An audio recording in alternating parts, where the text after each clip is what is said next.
बोला बोला बाबा भोलेनाथ की बोल बोल जय शिव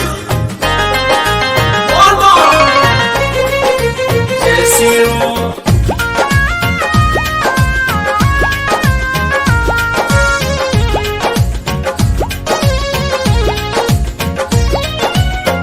चुअता पलानी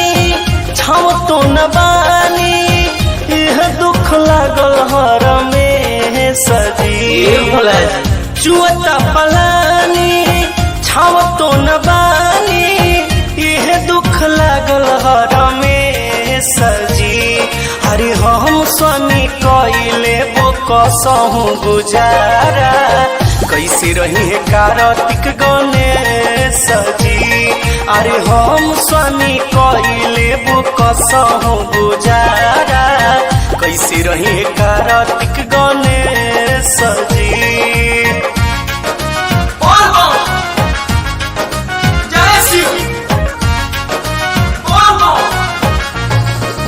जय शिव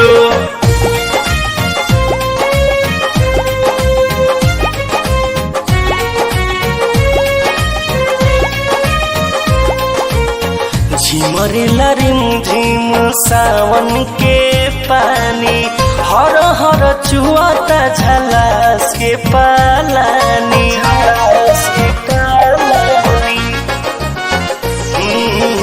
झिमरेला रिमझिम सावन के पानी हर हर चुआता झलास के पालानी नीचे पत्थर ऊपर न छत छाया भीजे लोग बाबू हम लागे बड़ी माया कहिया बदली भूसा भे सजी अरे हम स्वामी कइले कसहु गुजारा कैसे रही है कार्तिक गणेश जी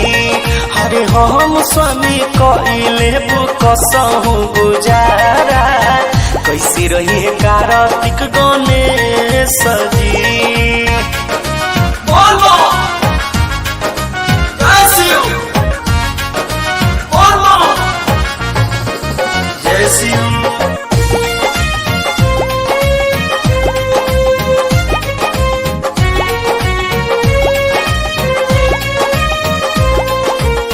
बाटियल बात भोला राउर कहानी जेहि जौन मांगे दे दी भोला दानी हो बाटियल बात भोला राउर कहानी जेहि जौन मांगे दे दी भोला दानी साधु बलू ललू हरु सूरज रहे राउर कृपा विशेष जी और हम स्वामी कइले वो कसहु गुजारा कैसे रही है कार्तिक गणेश जी और हम स्वामी कइले वो कसहु गुजारा कैसे रही है कार्तिक गणेश जी अरे हम स्वामी कइले वो कसहु गुजारा कैसे रही है कार्तिक गणेश जी गणेश जी।